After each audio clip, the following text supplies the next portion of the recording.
I just got done putting together this charbroil grill, and man, I'm having a heck of a time getting these stupid stickers off from the factory. I got that one started there on the left with a heat gun. Show you here.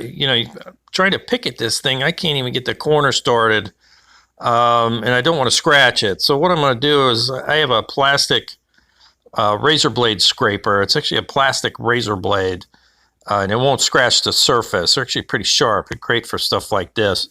And a heat gun. You probably get away with a hair dryer for this. You just need to warm up that sticker, warm up the glue that's holding it down, and they pretty much just peel right off. You can see I got mine on medium low there. Like I said, you don't want this thing to be, if you got a heat gun, you don't want it super hot. You don't want to burn this thing off. So just warm it up enough to get it started with your razor blade or whatever you're using. Like I said, those plastic razor blades are great for stuff like this.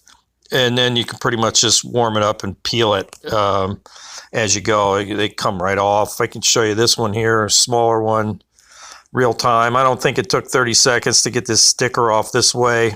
Like I said, just warm up the glue, get it started enough to where you can grab a hold of it.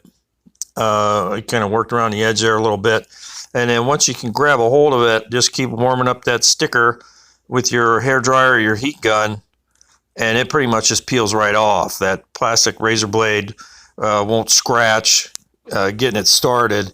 And then by warming it up, you're not going to have any residue or anything like that. It just, the whole thing just peels right off, nice and clean. So yeah, if you're having trouble with these stupid stickers on these grills, I don't know what they stick those things on with, but plastic razor blade scraper, a heat gun, or a hair dryer is the way to go. It's the quickest way I've found. So I hope that helps.